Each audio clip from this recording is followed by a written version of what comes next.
Good afternoon. Thank you for joining us this afternoon with our induction to boarding event. Obviously, this takes the place of what we would normally have this time of year.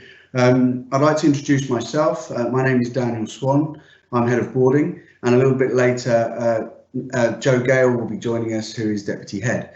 I wanted to start this afternoon really by just giving an overview of boarding, which I will do, but I will introduce, Mr Gale first.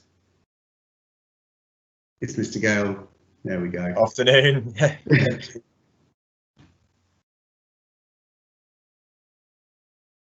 So, I'd like to start by talking about boarding here at the Royal Alexandra and Albert School. We have 9 houses here.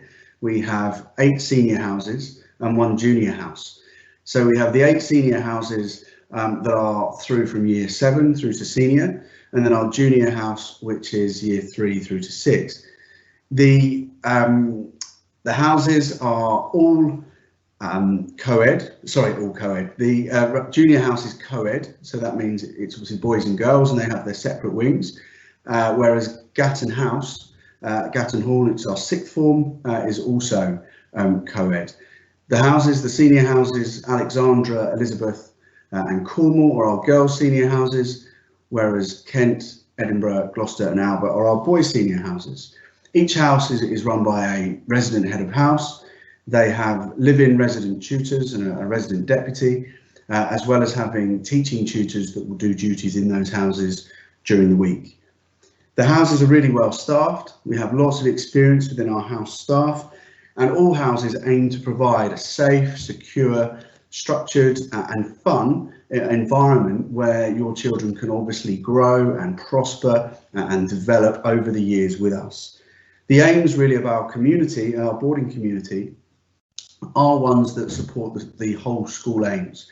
So we aim to empower the students to allow them to make decisions. We look to give them ownership and develop their sort of personal responsibility, the sense of belonging to the house. These are all things that we hold as very, very important within boarding. Now, our boarding community is a very diverse community. We have many boarders from overseas that come from a wide range of countries. What this gives us, I think, is a fantastic range of cultures and experiences within our boarding houses. Now, that allows for a real flourishing and real development of a rich environment that the boarders get to experience. They learn a lot about different cultures, as I said, and that to me is one of the strengths of our community. We're a very inclusive community. We're a community in which pupils are very much accepted, and what that allows is the children to be extremely tolerant of each other, and it allows a real opportunity for those students to develop, as I said, in a really inclusive and safe way. Now, one thing that is important for our boarders is to have a guardian. So what that guardian does, and the role of that guardian, is to be essentially the parent for any overseas boarder. They're a UK-based parent essentially for those boarders. The idea is that we want them to live within a couple of hours of the school, and they are there for any need that the school might have. In a sense, it could be a medical need, it could be that we need to speak to a parent as such, and that's the role that the guardian plays. They are integral in supporting the boarder from a UK perspective, and they very much represent the overseas parent in that role. It is really, really important as well that the guardians are known to the house staff, because often they can be a point of contact for the house, particularly if the parent is at a time zone perhaps overseas that is different from the UK.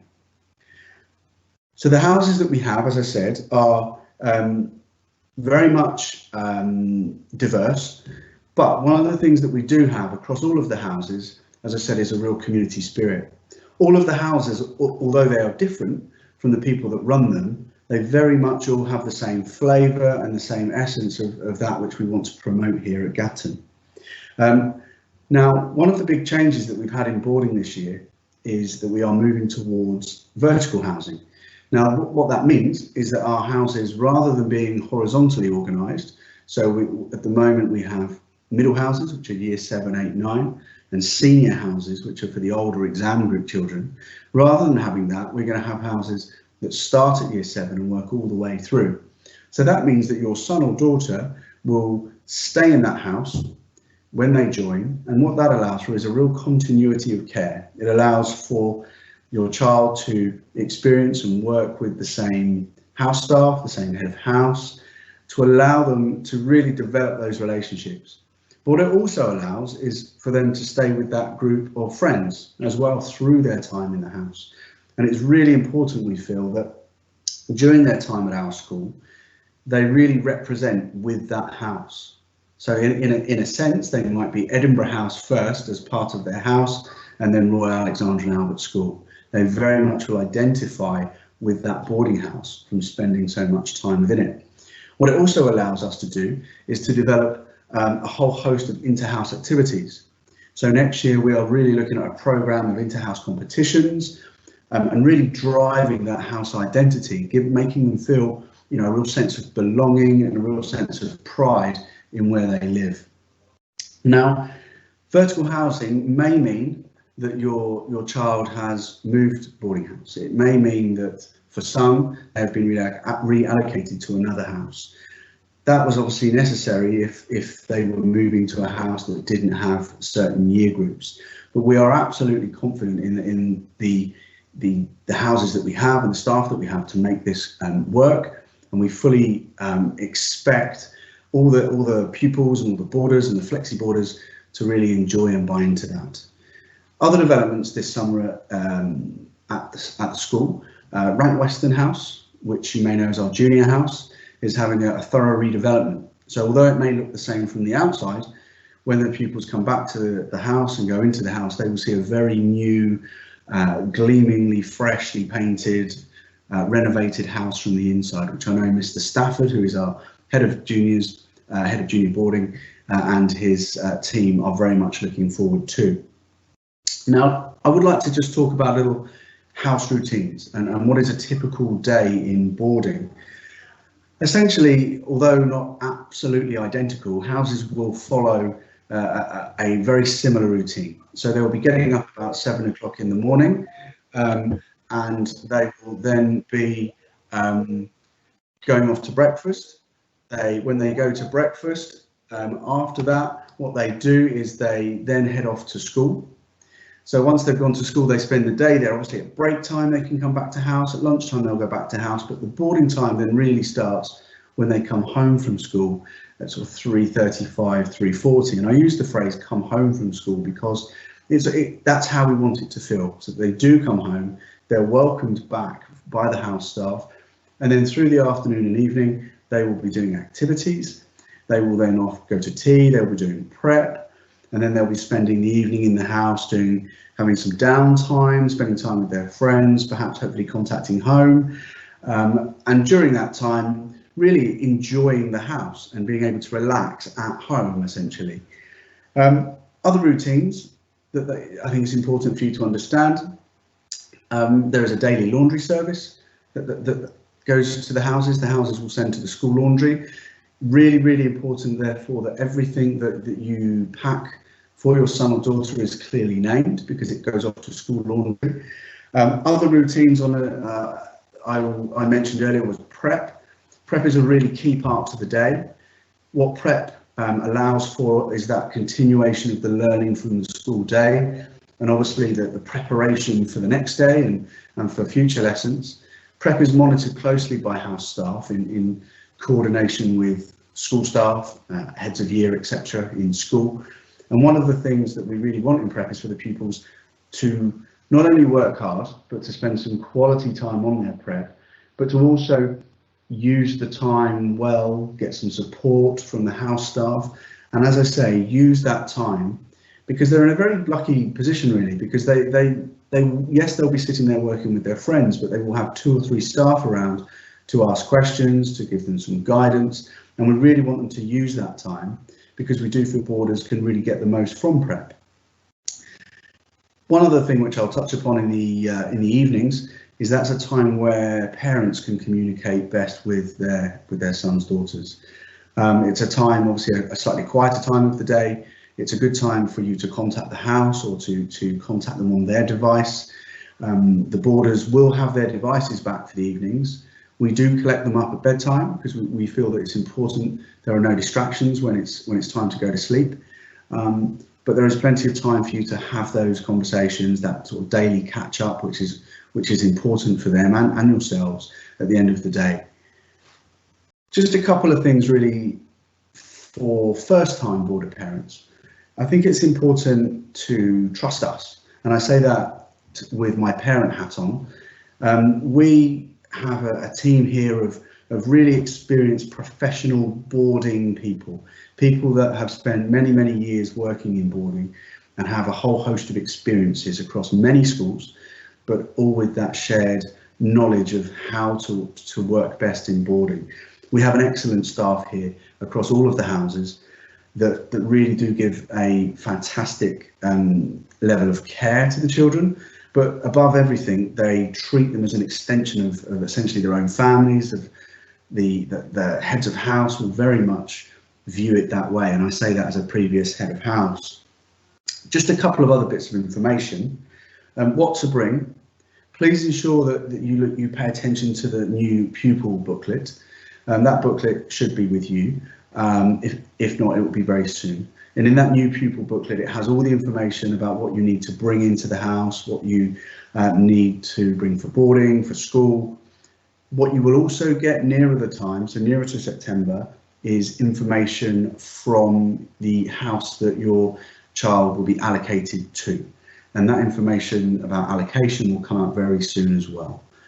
So what will then happen is those heads of house will send out information that's specific to their houses, and I would envisage that happens in the second half of the summer holidays, where they will give you some more specific information, as I say, related to their house.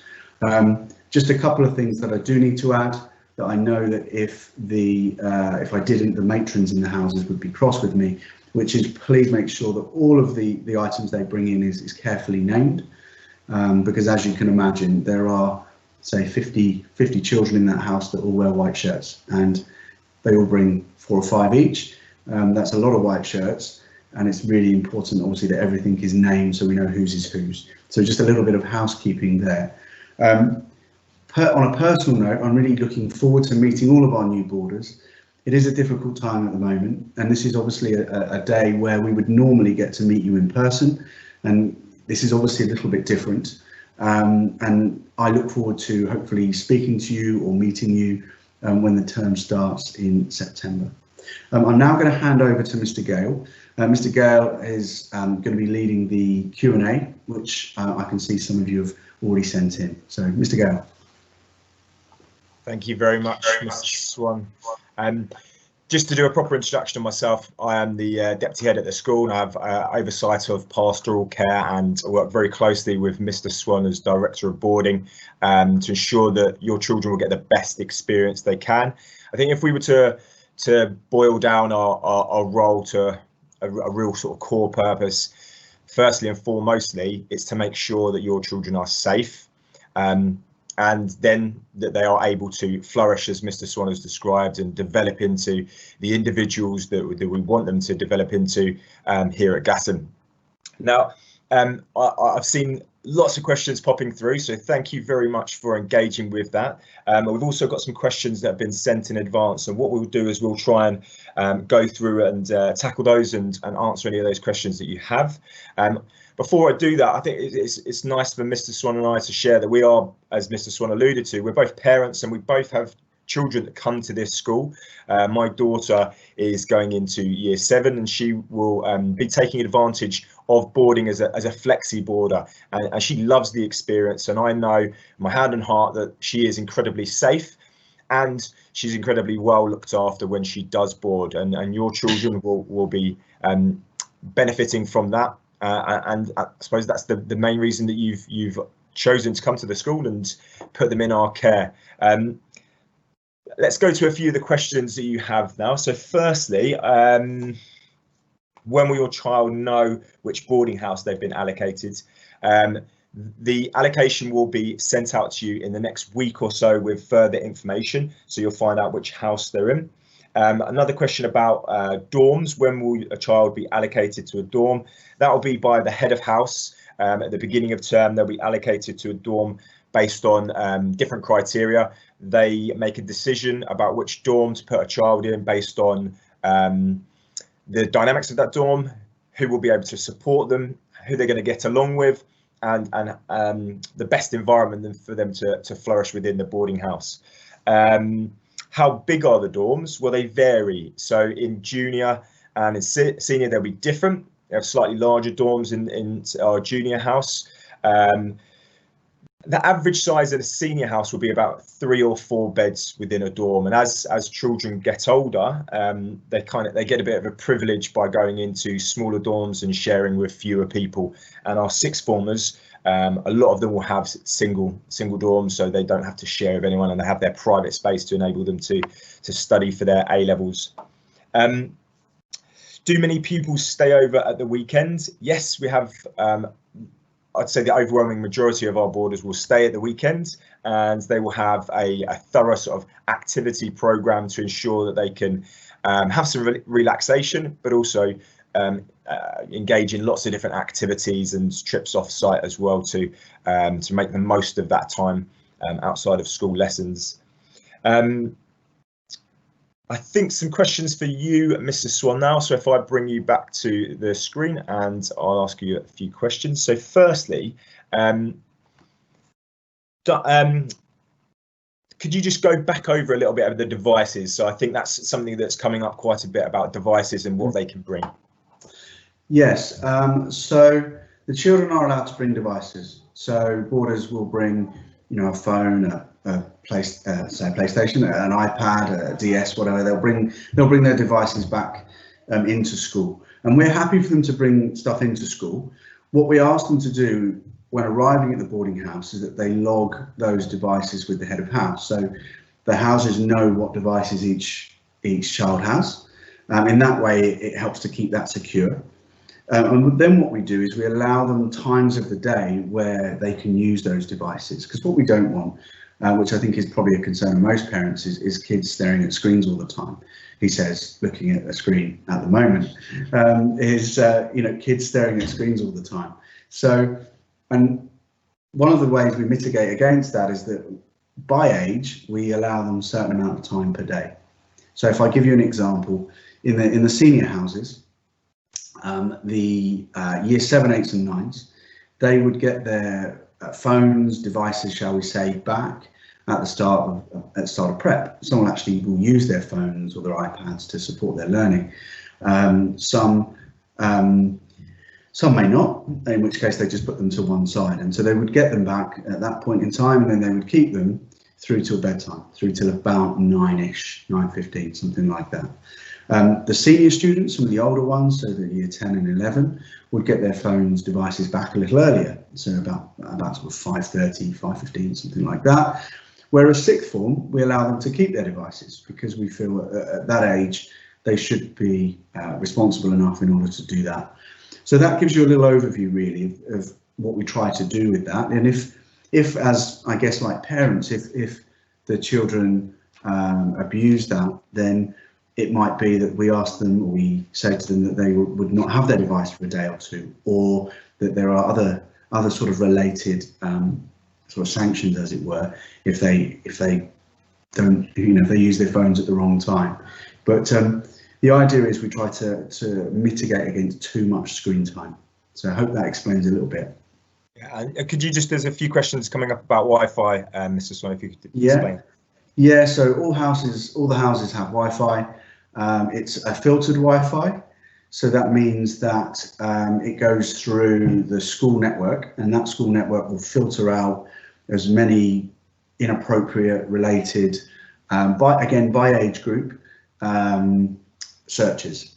So, for example, if they're trying to look up apps or look at programs or look at things that have a 15 rating, students that are in year 7 would not be able to access that, whereas pupils in the sixth form would be able to access that. Fantastic, thank you, Mr. Swan. And Just touching on the routines a little bit, we had a question around when pupils shower. Yep, so without being too precise, what we would do in the house is that they would either shower in the morning or in the evening. So sometimes houses will say, for example, right, year sevens, you're going to get up in the morning, you can do your showers, you're going to go to breakfast. Year eights, you can have your showers in the evening. So otherwise you're not getting perhaps all of the boys trying to get through the showers at the same time. What often will be the case, which is a good thing, is that the students will shower twice a day, and that's what we encourage them to do. Certainly once they get up to the once they get to sort of 13, 14 and older, we're certainly encouraging them to shower twice a day. And it's, you know, it's an important part of their daily routine, and it's noted. If you know, as a former head of house, you know the kids essentially that will avoid going for a shower, and the ones that do. So it's something that can be easily rectified and easily monitored as well. Fantastic. We've got a few questions coming in about going off site. So there's a few linked questions there. Firstly, could you just describe if a parent would like to take their child out for a meal in the week, are they able to do that? Yeah, absolutely. Yes, we really like that, actually. I think it's nice that they can get that that time out of school, shall we say. Yeah, it's just about communication. So it's that parent or that relative communicating with the head of house and just making sure that there's written permission beforehand. We wouldn't want it too often, because it might be the case that they go out for tea, and going out at that time is at the time when they're doing their prep. So it might just be that we say, well, don't go out every night for dinner, as it were. But not a problem. I think it's a really nice thing if it can be done. Lovely. And if a child wanted to go and visit a non-boarder friend during the week or at weekends? Again, very similar to the previous. It's about communication. So we would want the communication from the parent of the student that they're going to. We'd want communication with the parent of the student themselves, and then the head of house would give permission as well. So there are 3 permissions that have to be obtained in order for that off-site visit to happen. And without one of them, it doesn't happen. So they've got to get all 3. They've got to get a bit organised. That usually is the spur to get them organised, because they know that they need all 3. And then that can happen. And we do get boarders that will go and visit day kids, flexi kids on an evening, or even sometimes to stay over on a Saturday night, which again I think is important. It's a good thing for boarders to have that sort of life outside of school. Absolutely. And then weekends, what are the permissions relating to going off site, and where can they go? So again, depending on age, so the year 7s, the year 8s, any new students as well, when they join us, they can go down into the local towns. So the local towns of Reigate and Redhill. They have to go in small groups. For the first few times, they will be escorted. They will be shown the route. They'll be shown where to go, shall we say. They are also taught some of the expectations that they have to adhere to. So they have a wristband that they wear with a school number on. They need to make sure they've got their phone, they stay in their group. We talk to them about some common sense things about how to, where to cross the roads, etc. Because there are just a couple of roads that they've got to cross, all at the proper crossings, in order to go into town. So that would be for all the age groups, but for new boarders, they get that sort of induction, as it were. As they get older, they can start to do other things in terms of where they go. So some of our older boarders in the 6th form will ask if they can go into London, or ask if they can go to Brighton, or a bit further afield. Some of them like to go to some of the bigger shopping centres. Again, those things can happen, and we're happy to facilitate those. But again, it's all about the permission. So it's parental permission, it's house permission that has to come in ahead of time, not sort of 5 minutes before they want to go, but sort of 48, 72 hours beforehand, just so that they can then process that. Fantastic, thank you. There's a question that come up that will children be expected to do chores in the house? I think I like the word chores actually, but I look at it as what they get is they're in duty teams. So the children will be in groups of 5, 6, and those teams are led often by an older student. We think it's important that those older students get that sort of leadership experience. And what those teams then do is they have jobs in the house to do. And those jobs are things like recycling jobs, taking things out to the recycle bins, the paper bins. They might be loading the dishwasher. They might be switching off the lights at the end of the evening. Just some simple little jobs around the house, actually. And personally, I think it's a really nice thing. I think it teaches kids to look after the space in which they live. It teaches them a little bit about being proud of their environment and where they live, and they're good life skills to learn. And we never have any really issues related to that. It's often made quite competitive. So the duty teams, as it were, will compete against each other over the days to see who the better teams are. So actually they want to do their jobs well, because often there are prizes and house rewards that are related to that. Lovely, thank you, sir. Could you give parents a little bit of a sort of an overview of of arriving to the boarding house, and then the first sort of moments there and the first day there? Yeah, so I mean, it's obviously a really, really important first day, and obviously it can be quite nervous. So the first day, when the children arrive, they will obviously be met by the house staff, and then what happens is they'll be shown to their room. They'll be shown to where they're going to be, where's going to be home, as it were. What is then a nice opportunity is for the parents to meet with the house staff, to talk to the head of house. Often you can know the names, you've seen the emails, but it's always nice to put a face to a name, and so you get to have those conversations there. Sometimes the parents might have a little tour of the campus, which can be quite nice. The parents can help the child unpack if they want to. I mean, it really depends, I think, on how the child is at that point. Some children can be a little anxious at that point. They can be a bit worried about parents leaving, or they sometimes can't wait for them to leave. Most, I would point out, are usually in the middle, and one or two either way. But there's plenty of support on offer, shall we say, for parents that are quite emotional at leaving their children, and for some of the children that find it a little bit difficult for that first day or two. Fantastic. And final question, can boarders bring bikes onto the site and have them available to them on site? They can. Not many do, I'll point out. They can do.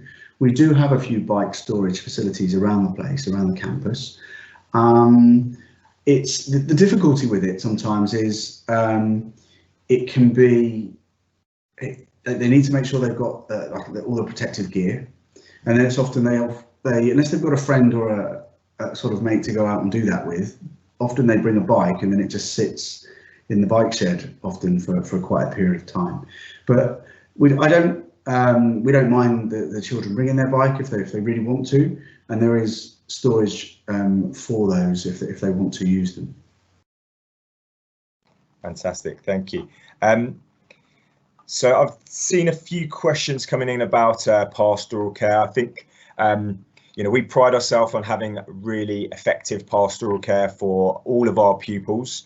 When a pupil joins us, they will be allocated to the house. They will have a member of staff within the house that will obviously be looking after their welfare. So the head of house takes a lead on that. Within school, they have a form tutor who's the primary point of contact on a daily basis for your child, and they will have a head of year who supports their pastoral care and oversees that within the day element of the school. Something we're trialing in September is to look at a questionnaire where we are looking to use known questionnaires that are out there about well-being, about grit, about resilience, to try and build up a picture of each individual pupil and help us to tailor the package of support around them, so it's very specific to that individual, and that's done in within my office and working with Mr Swan and the safeguarding office.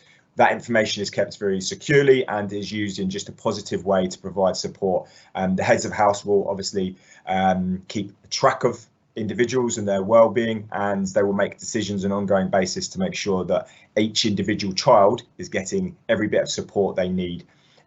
We have a very large and very skilled team within the school that look after the well-being of children. We have a counselling team, health centre team, and we have a number of different trained ELSAs that are looking at supporting children to develop emotional literacy, so how to look after themselves, how to stay well, how to maintain their well-being. So it's something that we invest a lot in, and we're very proud of the pastoral care that we have at the school. There are some questions that are coming in about coronavirus, and I understand that is something that we're all very worried about at the moment.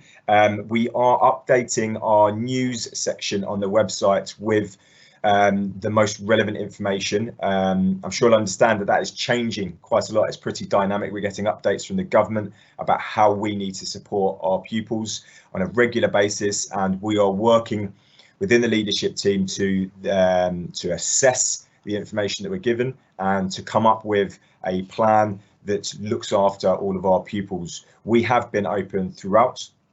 We've had a boarding house open throughout. We now have 2 boarding houses open.